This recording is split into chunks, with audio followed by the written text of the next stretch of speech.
I'm Col.Sumeet Malhan, CEO PRESPL, and in the next maybe 15-20 minutes, I'll cover what we feel should be the interventions as far as policy is concerned with the government.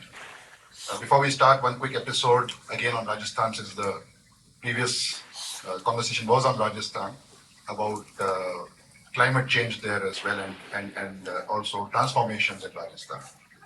So nothing to do with government as of now, especially in this in this context.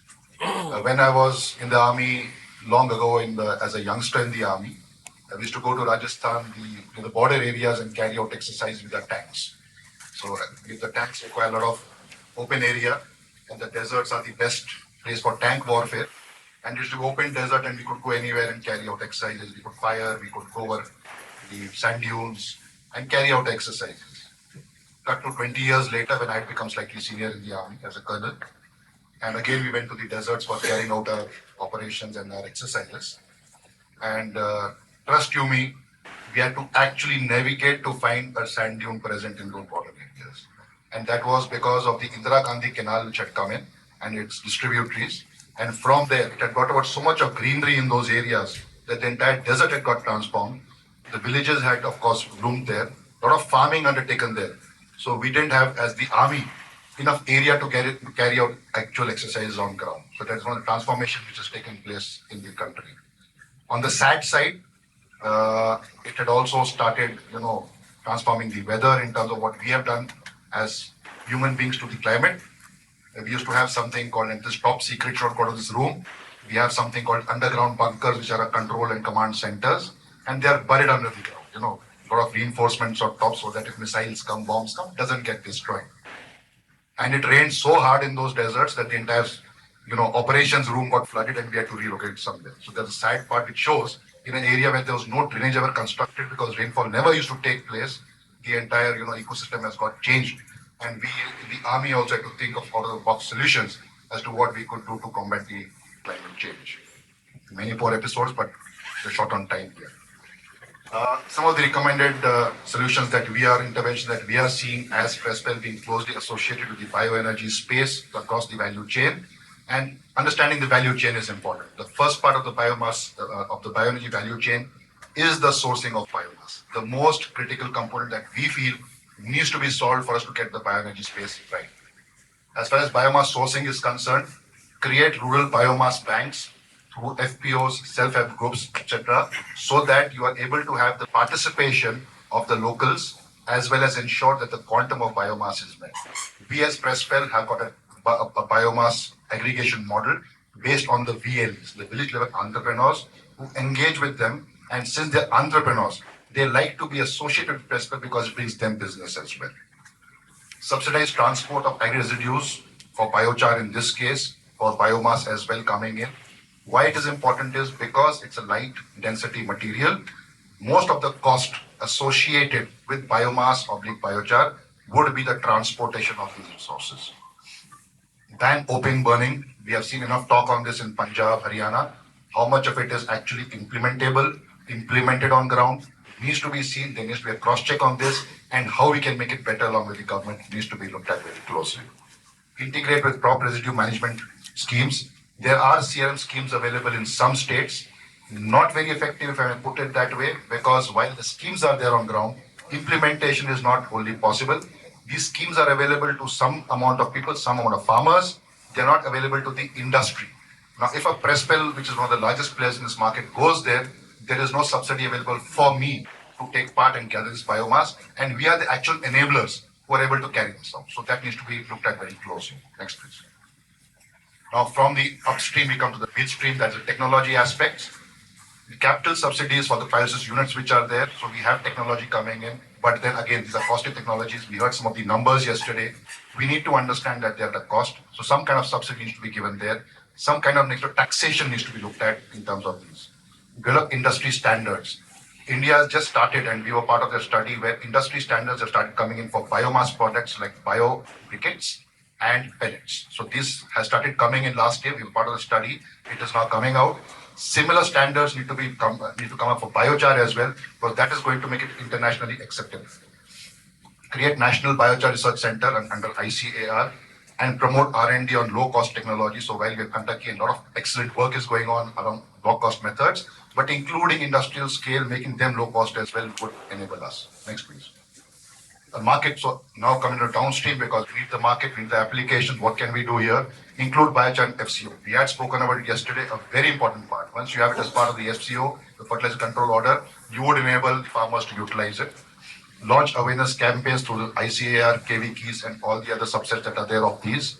Enable Magnera, SHGs, Skill to India to train local producers. Not only train local producers, but also local people to skill them in operations of machines. I'll give you a small example. Most of these would be in the rural areas. We are already having plants in rural areas which are on pellets and briquettes which we are operating. And these are not very high-tech machines. They're decent technology machines. It requires various operators who can manage control panels. Trust you me, it is very difficult to find people to stay and operate these machines in rural areas. It can only happen if you train the locals there and they can involve, they get a job near the village, near their houses, and they are able to operate these machines. Support early market creation by government procurement. Somebody needs to step in and procure initially. The government can promote by at least 30 to 40% we feel of the initial offtake of the biochar which is available. Next. Now coming to the carbon markets, include biochar in India's CCTS and green credit program. While in the draft it is mentioned somewhere, it is not incorporated as yet. I think as the body which you mentioned, we need to have a body in Delhi which is going to drive it. We should insist that this be done. It's a logical conclusion. Adopt MRV methodologies on global benchmarks. Any carbon credit being generated going forward will require DMRV. If we don't have DMRV carried out, you're not going to get the value for the carbon credits. Set up NABL certified testing and verification infrastructure. So when you have standardizations done, you need infrastructure to ensure that the standardization is checked.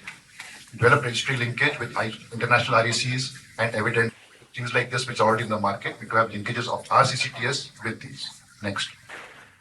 Institutional and financial recommendations establish, I think most of us have agreement that this is the start point for this entire industry to develop and bloom.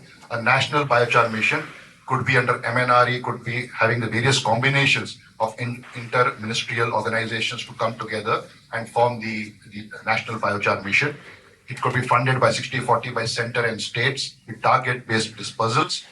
Biochar Development Authority for regulations, the MRVs and the standardizations, and private sector lending which enables that money comes into this sector, which is obviously a farmer-led sector, a rural sector. Next. Cross-border and trade considerations. Now, this is another aspect kicking in very, in the near future. We are seeing the Europeans and the Americans driving this forward because of carbon leakages. Basically, what is carbon leakage? One country is enforcing its laws very, very well. Another country is not enforcing the carbon laws. So the gentleman who's got an industry in the first country comes to a second country and starts producing here. So that there's loss of revenue in the first country. So we need to start implement border carbon adjustments to prevent carbon leakages, maintain sustainability protocols for export and import, which is going to be linked to the CBAMs, promote Indian biochar in the international voluntary carbon markets, and develop trade partnerships under Article 6 of the Paris Agreement. It could be mutual agreements, it could be multilateral agreements, all of this to promote the Indian biochar industry. So what is the roadmap that we are seeing? In 26-35, it's about a 10-year roadmap that we visualize for it to become, of scale. In phase one, we could have the national mission launch. After you launch the national mission, it could be pilot projects in 5 states, of course supported by the government, and have the Indian standards ready so that you are adaptable for the foreign exports. Phase 2, have a 2.5 million ton production. It could be a public procurement based, carbon MRV full rollout. And in phase 3, when we go to the full hog, India starts exporting the biochar based carbon credits and carbon removals with a 10 million ton capacity. We have some thought processes of, as PRESPL going to drive this. Also suffice to say, PRESPL and Colonel Monish Ahuja, the gentleman who I was talking about, he's the chairman of CBII, and I think, Mehta sir, we could also in CBI help to take this forward with the government of India. CBI is a confederation of biomass energy in India, and this is a very apex body driving the bioenergy projects forward. So we could utilize this to drive this forward, including helping through PRESPL. Next. So call to action. Biochar can be India's rural climate economic transformation tool. It has to be. The government must unlock scale with target fiscal and institutional support. Industry and government collaboration is the key to national and global impact. And I would not stress enough on this line, industry and government. It cannot be government alone, can't be industry alone. It can never be government alone, because if you're living off a subsidy for a business, the business will never run. At the end of the day, while the government may support it initially, we have to make it a self-sustaining business for it to run.